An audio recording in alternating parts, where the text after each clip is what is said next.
Hi there, it's Elaine Hamilton from the Reiki Center. And in this session, I'm going to be going through some questions from a beginner. So somebody who's interested in finding out more about Reiki, and the questions that were coming through were just such great questions and very common ones. So I felt it was worthwhile doing a video for those of you who are curious about Reiki. Many of you probably have very similar questions. So the first one, most obvious one, is what is Reiki?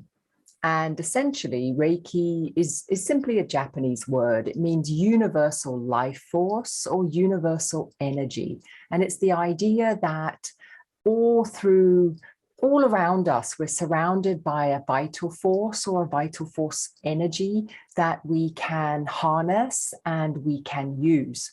So I often use the idea of a fuel pump as a way of allowing yourself to be refueled, much like when we eat, when we take food in, we use that food, we break it down in the stomach, in the small intestine, and then it goes off into the bloodstream as chemical particles that can then be split. And in that splitting in our cells, it releases a kind of chemical reaction like electricity. So in that sense, we're providing energy via our food. So you could look at Reiki as a much more subtle way to achieve an energy infusion into our bodies simply through the placing of our hands. And the idea is that when we place our hands on our body, there is a channeling or a transfer of energy that occurs. And I like to say it's via a kind of osmosis style thing. So if you see my hand as a membrane, as I touch my body, if there is less energy in my body than there is in the surrounding air, then that energy will be drawn in through my hands into my body. Now, I know that might sound quite way out there, but actually that is the process of osmosis. That's how it works. There's a movement or diffusion. Nature naturally tries to balance, and we are part of that. So our membrane, whether you think of it as your skin or whether you think of it as the cell membranes within the blood cells, there's this constant movement and balance of nutrients and energy and molecules that are moving around in our physical world. So all we're doing is we're kind of extending or expanding our imagination out to this idea that actually it's not only our bodies that have a form of homeostasis. We also are in homeostasis with our environment as well. And for a lot of animals, they do it a lot more naturally than we do. We tend to almost fight against or resist our environment, which creates a lot of stress. It creates a lot of unnecessary suffering in our lives. And so Reiki is really about bringing that aspect of balance in a wider sense, in a wider context, so that we are more balanced, not only within our physical body, but also in harmony with our environment, our relationships. So we're just kind of extending that idea of balance, harmony, homeostasis, not only within the physical body, but also externally as well. So I'm kind of hoping that that sets a good foundation for you to think about Reiki and the way that it's working within our system. So one of the questions that was asked was around how would Reiki bring a difference, or how would Reiki impact my emotional state if, for example, I was depressed or anxious or worried about life in general or stressed. And it is actually part of the same concept. If you are struggling with stress or anxiety or depression, it is actually a fundamental symptom of you being out of harmony or out of balance with your life force. So if you think about when you watch children, you don't get depressed toddlers. You can get young children that maybe are acting out or projecting things, but in general, that when they're well balanced and they're playing and they're just normally interacting with life, there's a certain balance that is just naturally occurring, the way that they play, the way that they move. Or if you watch animals, there is a certain movement of energy that occurs, and they're constantly coming into balance with their environment. What often happens with us as humans is our thinking mind starts to get in the way. And that thinking mind is all the shoulds and the shouldn'ts and what you should be doing and what you shouldn't be doing. And honestly, that starts pretty early in life. As soon as we start to have cognitive function and we have parents that are telling us we need to be doing this or that, then we get into school and it's this or that. And we start to kind of get into this situation where our mind's belief structure really starts to get in the way of our natural flow of life. And of course, other people's expectations start to get in the way as well. Perhaps our feeling of flow is out of sync with what our family or our parents or our teachers or our friends think or want us to be. And this can start creating a lot of issues very early on. And obviously, if you're already in your 20s, your 30s, your 40s, your 50s above, then you've had a lifetime of this kind of crippling effect of your mind is telling you one thing and your life force or your spirit or your natural flow is telling you another thing. Now that's going to set up a lot of tension in your system and a lot of suffering. So when we talk about coming into homeostasis or coming into balance with our own physical body, that's kind of easy to understand, right? Like if you've damaged or injured yourself, you've got a physical injury or an illness, then as you apply Reiki, it's quite understandable. It's like, yes, I can get that. I get more energy, I get more fuel into my body, and then my body can heal quicker. I can accelerate my healing process through a stronger immune system and through a better functioning of all my red blood cells and the platelets and the white blood cells. And you can kind of get that on a biological level. If I'm putting more energy into my system, obviously the system is going to run better. So that's an easy explanation of why Reiki can really help to accelerate our natural healing process when it comes to physical ailments or injuries or issues. But then the question around depression is like, well, how can it help depression?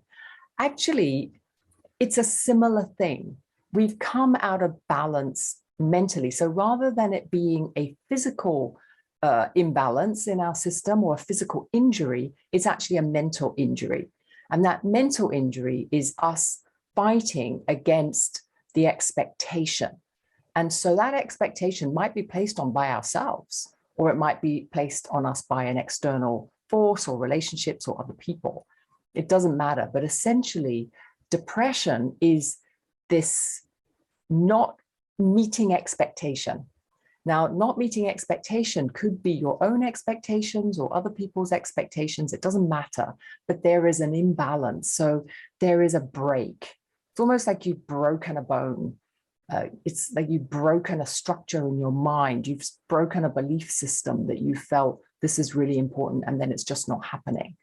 So part of the healing is essentially the same thing, where we're trying to accelerate the acceptance. We're trying to accelerate the openness and movement of our mind.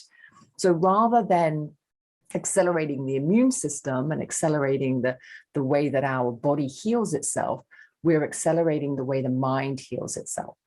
So for a lot of people, when they start doing Reiki, they relax, they mentally relax. And so if you imagine that you've got all this tightness going on in your mind, and then it slowly starts to relax and tease out and just become more calm, there is much more clarity that occurs. And within that clarity, you start to become aware of some of these issues, and it becomes a lot clearer for you. So it's not like a magic wand.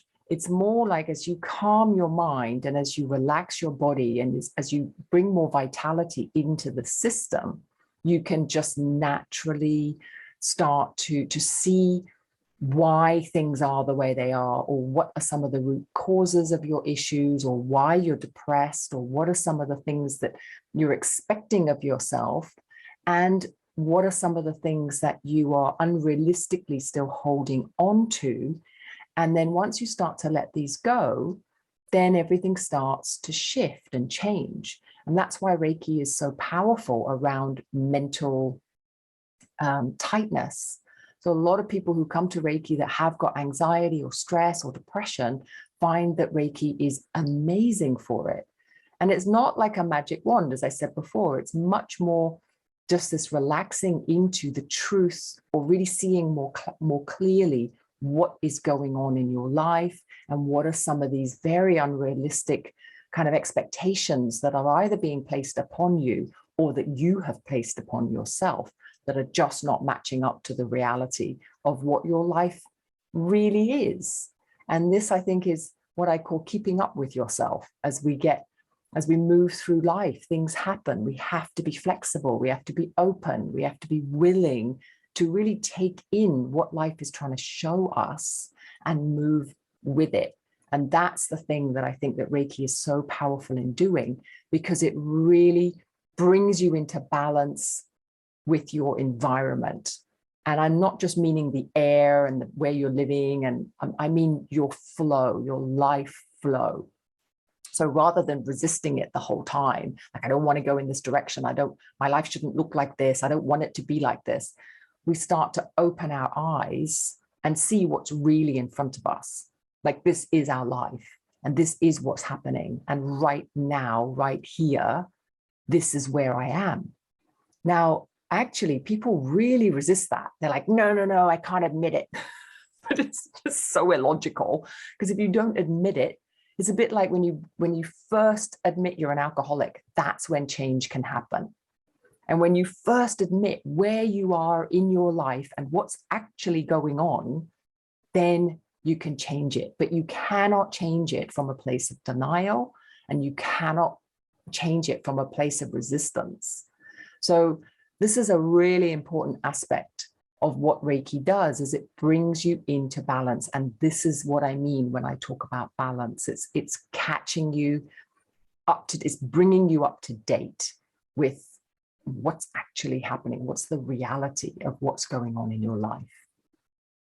Another question that was asked was whether it is a belief system. Now, Reiki is not a religion, but it's also not a belief system. So you can experiment with this yourself. If you are a Reiki practitioner, there are lots of Reiki experiments that you can do with plants or with fruit. So you can cut fruit in half and you can Reiki some of them, and you'll see that there's posts on my own website. I'll put the link down for the apple experiment, where the kids who do the Reiki kids class, their homework is to Reiki an apple. And what they have to do is they have to chop the apple in half, and then they have to Reiki one half and leave the other half as a control. So this is not to do with belief systems, because the apple responds to Reiki. And I've also done the same with rice. You can boil rice and put it in 2 jars, Reiki one of the jars and leave the other one as a control. And you don't have to touch the jars either, because Reiki actually flows via distance. So if you put your hands a couple of inches away from the jar, then the Reiki energy will still have an impact on the rice. And what it tends to do is it tends to preserve. So these are very simple little exercises you can do for yourself. You know, it's not difficult to really challenge a lot of these precepts. Like, a lot of people will say Reiki's placebo, or Reiki is just your imagination, or Reiki is simply a belief system. But these experiments will show that that's just not the case. Now, in my experience, if you believe in Reiki, it certainly encourages you to do your self-practice. If you don't believe in it, 1, you're not going to come to class to learn Reiki, and 2, you're not going to continue the practice after class. So definitely an openness to believe it works is required, just in order to get you to come to a Reiki class and to get you to do your practice at home. And these are a given. But your belief or non-belief is not what activates Reiki. And so this is a really important thing to understand, is that you don't have to believe in it. It's not like law of attraction or some kind of prayer or something like this. It's not that at all. It is actually a movement. It's a scientific movement of energy. Now, just because the science hasn't caught up with energy work doesn't mean it's not existent. There are many things, like if you go back through history, that science needed to catch up on. And so science is not the definitive explanation of the world. I mean, there are so many things that science cannot explain yet, and we are still growing into that. So just because we can't explain energy science yet doesn't mean we won't be able to in the future. So really, when you're looking at Reiki, it's to come to your own experiment with it and not just decide, okay, I mean, this is the thing that doesn't really frustrate me, but I find very close-minded, that people that are very against Reiki or very vocal against Reiki have never actually tried it themselves. They've never had a Reiki treatment. They've never gone to a Reiki class. It's just kind of like a bit ridiculous. So when people are very skeptical around Reiki, that's fine. And you don't have to believe it or not believe it, but to dismiss something that you haven't tried yourself and you haven't experimented on yourself, I think is a very close-minded approach. So I would always say that even if you are slightly open to the idea of creating more balance in your life, at least give it a shot, at least give it a try and just see. And maybe it's for you and maybe it's not for you. Like, we all have different ways of balancing. We all have different ways of meditating. We all have different ways of creating wellness. And honestly, we all have different aspects of our own well-being that work or don't work better. So I totally get that. And I totally get that someone might try Reiki and not resonate with it. And so that's very different than just dismissing it out of hand because you think it's a belief system or a religion, because it's neither of those things. And there are plenty of experiments. And there's also there's a growing body of medical surveys and studies that are suggesting very strongly that Reiki really is a very powerful aid for balancing the body and balancing the mind. Another wonderful question is, do people ever reach this perfect balance or equilibrium and then stop Reiki? So this idea that we can reach some kind of homeostasis that is perfect because nothing is changing in life, right? It's a bit like saying, do you ever get to perfect fullness and never have to eat again? Or do you ever get to perfect hydration and never have to drink again? Well, the body is in a constant state of movement and flux, and our energy requirements never stop.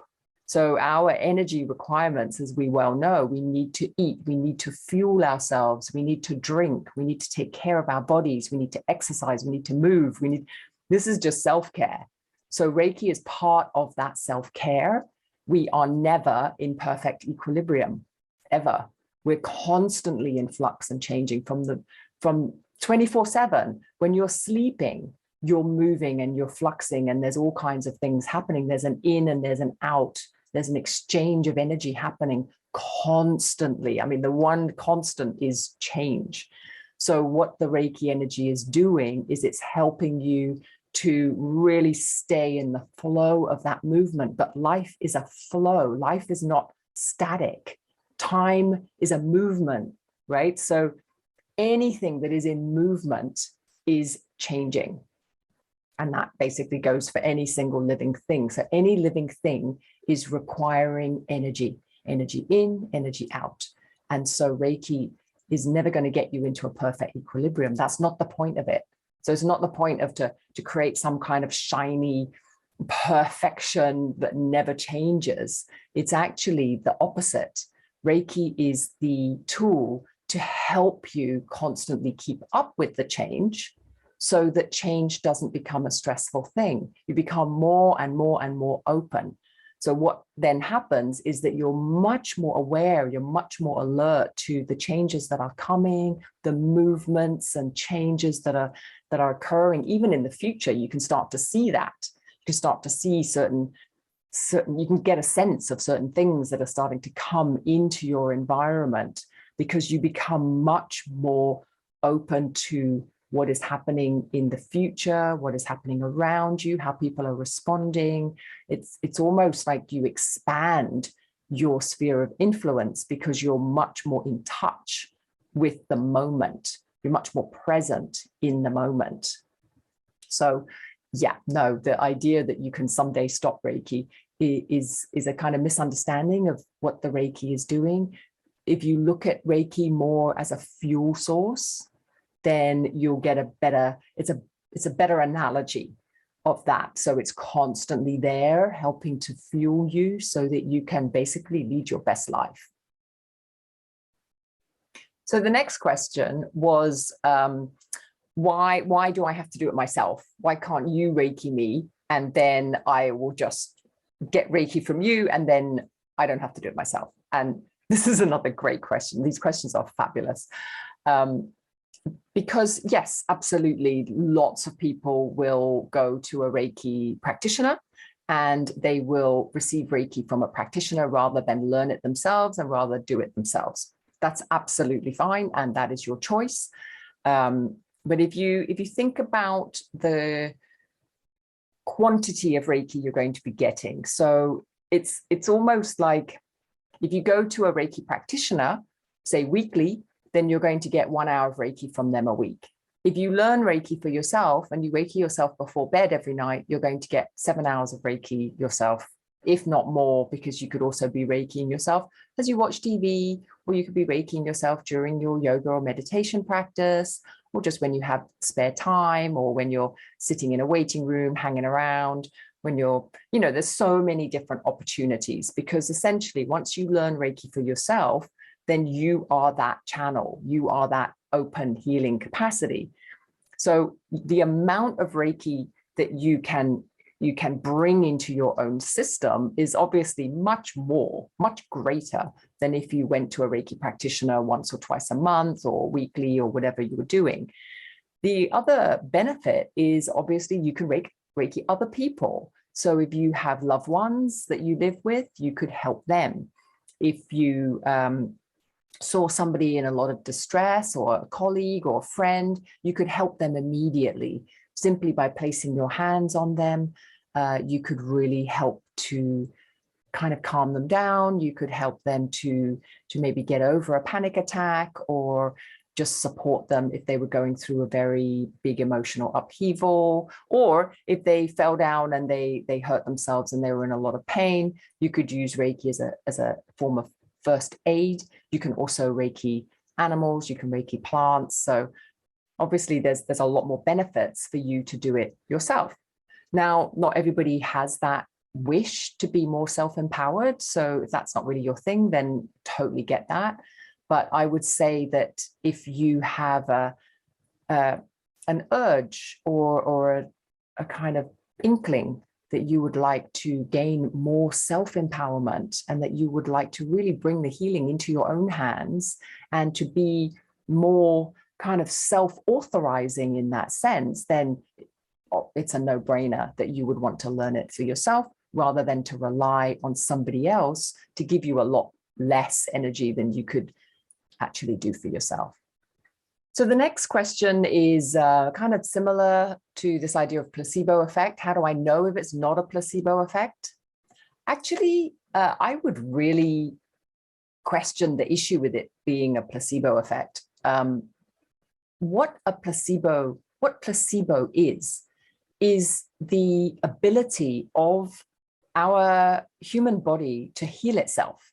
That's actually what a placebo is. So the definition of placebo is our ability to heal ourselves without medical intervention. And people use placebo like it's a bad thing. I'm like, why are we not studying placebo? Placebo is really amazing. It's really amazing. It's essentially our ability to heal ourselves simply through wanting to, simply through believing we can. So if you are using Reiki, here's the thing, like Reiki is a movement of balancing energy. And so if the idea is, well, like there is also research, and this is true, there is also research that says prayer can also heal. So if you pray for people and they know you're praying for them, they actually improve their condition because they feel your love, your support, your well wishes, and that gives them a positive feeling in their body, and then their body's immune system becomes better. There's a lot of research around our ability to improve our chances of healing based on our mental well-being. So if you are using the Reiki and you are uplifting yourself, you're filling yourself up, bringing more vitality into your life, bringing more energy into your abilities, your capacity for positive change is definitely better. And that is improved because of placebo, because you believe that as you do your Reiki, then you are going to be able to manage your challenges better. You're going to be able to feel better. You might even be thinking, oh, I can heal my arthritis, or I can heal this and I can heal that. And maybe you do. And maybe it is placebo. And why does it matter? Like, this is what I don't understand. It's kind of like, well, okay, it's placebo, so therefore it's a bad thing that you've healed your arthritis because it's placebo? Makes no sense. So this, to me, if I can go a bit conspiracy theory on you for a moment, is really, I feel it's almost like, well, we don't want you to really engage your placebo. We don't want you to really become self-empowered, because then you're going to stop needing all the medicines that we can sell you. And I'm sorry, but I think if you have a superpower called placebo, you should damn well use it. And if Reiki allows you to harness your placebo so that you can enhance it to even greater levels than the average person, then more power to you, really more power to you.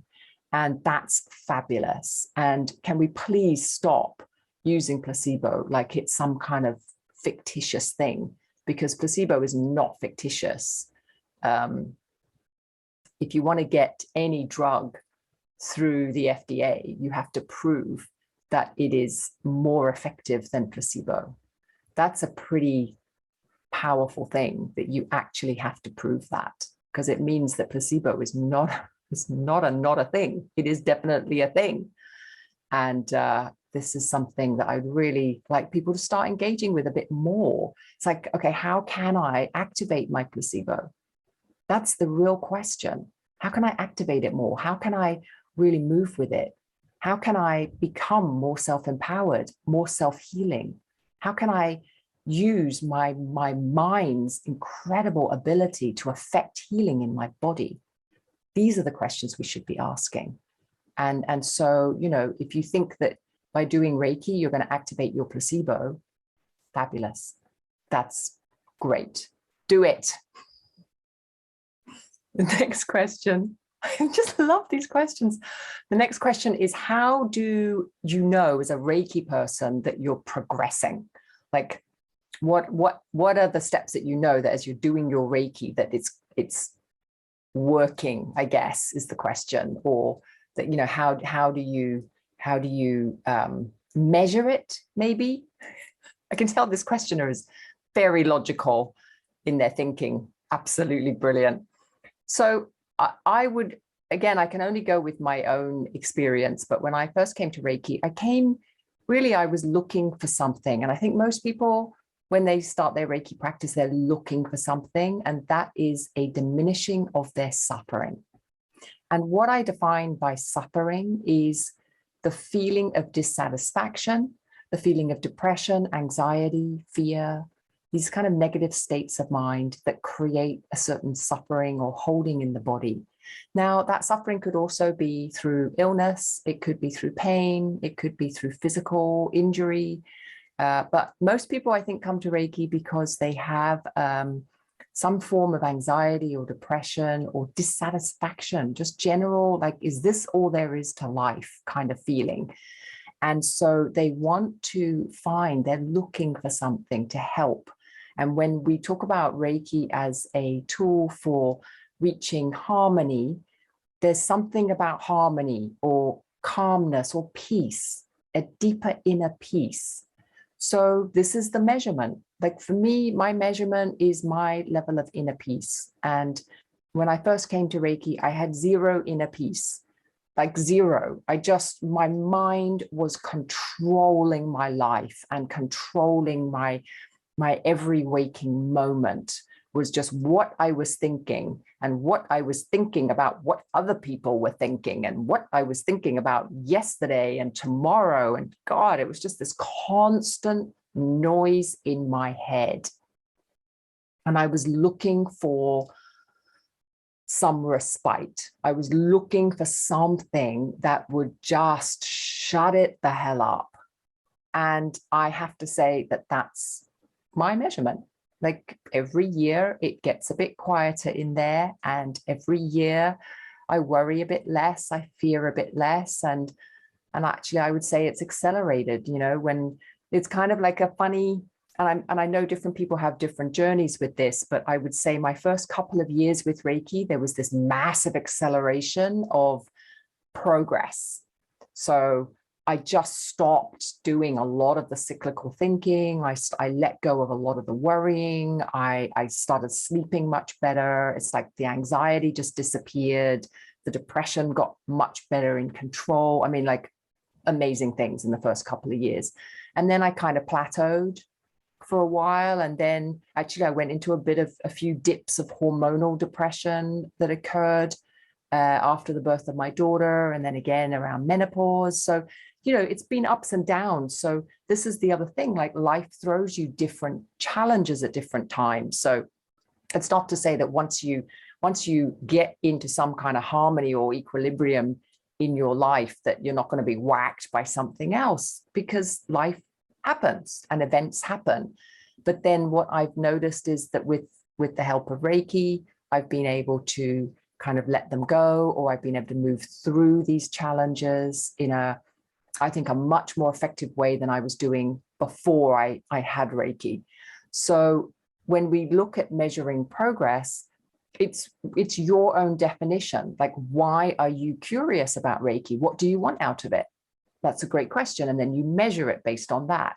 So for me, I wanted deeper meaning, and I wanted inner peace, and I wanted to shut up my mind and not have it control me every waking moment. And I've achieved all of those. I have a much greater and deeper peace within my system. I can shut my mind up pretty much at will now. Like it just doesn't bother me the way it used to.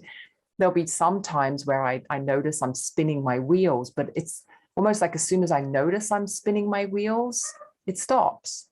So there's a huge level of control I've now got over my mind, and it doesn't control me.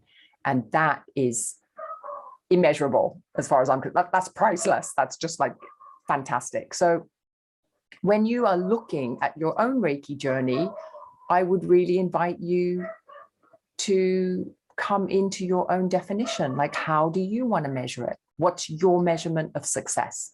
And then you just look at it and see, and you tick your own box, and you choose for yourself. Why are you being drawn into this? Because whatever reason is drawing you into Reiki, that's going to be your measurement of success. So great question. Another question was asked around Reiki and what we do with it. So it's kind of like, well, if I have Reiki, then do I then need to go and heal others, or do I need to then become like Mother Teresa? And if not, what's the point of having Reiki? So again, we come back to the fundamental measurement, I guess, and also the fundamental reason for what is kind of drawing you to Reiki in the first place. So, and this is just my own belief, is that we can live a very free, relaxed, happy, joyful life. And we can only do that when we are not in resistance to the life flow. Now, what I mean by the life flow is very simply the reality of what life is giving to us. And often our suffering is because we're resisting it. So for example, let's say one of a very common Reiki thing actually is I'm Reikiing myself and I get sick. Why am I sick? I shouldn't be sick because I'm being Reikiing myself. Now, when you fight against the reality, and the reality is simply you got sick. If you fight against that, then you suffer because you resist and you start suffering and you start getting stressed and you start getting angry at Reiki and you start, I don't know, getting angry at God, whatever. So you set up this self-made suffering because you are unwilling to accept that you got sick. And when I say it logically like that, you might think, oh, well, yeah, that's very logical, but there is so much resistance. It's like, let's say you're driving and a car like cuts you up in front of you and you get all angry about it. It's like that shouldn't have happened. The reality is it did happen. Now you're suffering because you think it shouldn't have happened. So when we are doing Reiki, the only reason there is to learn Reiki for yourself is to help yourself lead a more enjoyable life. That's it. It's like, would you like to lead a more enjoyable, calmer, more mentally relaxed life?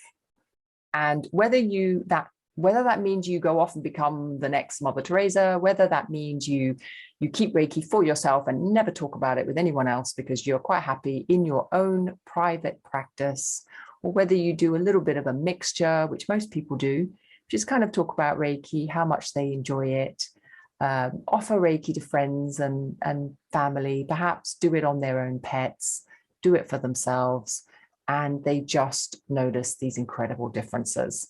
I've done a couple of studies now around the benefits of Reiki for Reiki practitioners. And by that, I mean people who are students of Reiki, who do Reiki as a self-healing practice. And I'll stick in some of the links at the bottom if you want to take a look. But essentially, that's it in a nutshell. Do you want to have a more harmonious life or not? And do you want to have more peace in your life and more balance? And do you want to stop fighting yourself? And do you want to stop suffering? That's it, really. And if the answer to any of those is yes, then Reiki might be something to try out. Okay, next question. How do I know this is not just an MLM scheme, i.e. a scam or a multi-level marketing or some kind of, you just take your money and then run?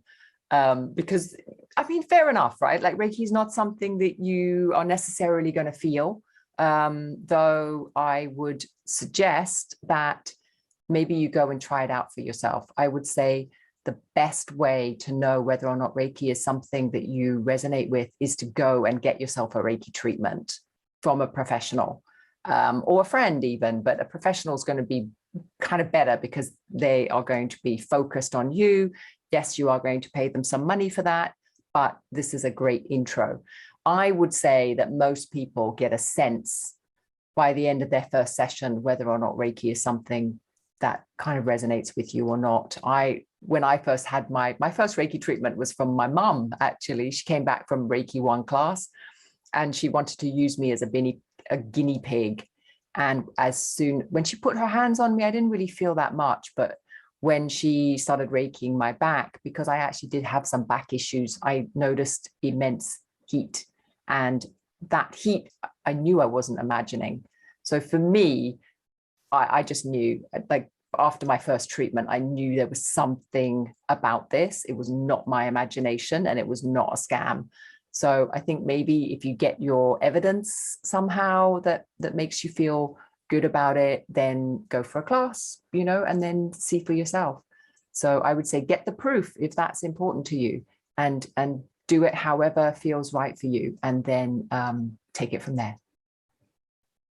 So that's the end of the questions for this time, and I've really enjoyed answering them. Do keep the questions coming in, and if you want to pop them in the comment section below, then please feel free to do that, and I will try and get round to answering those as well. I really enjoy getting your questions and getting your emails, and hopefully this might have helped some of you who've been pondering or wondering about certain aspects of Reiki. Thanks so much. Thanks for watching. Bye.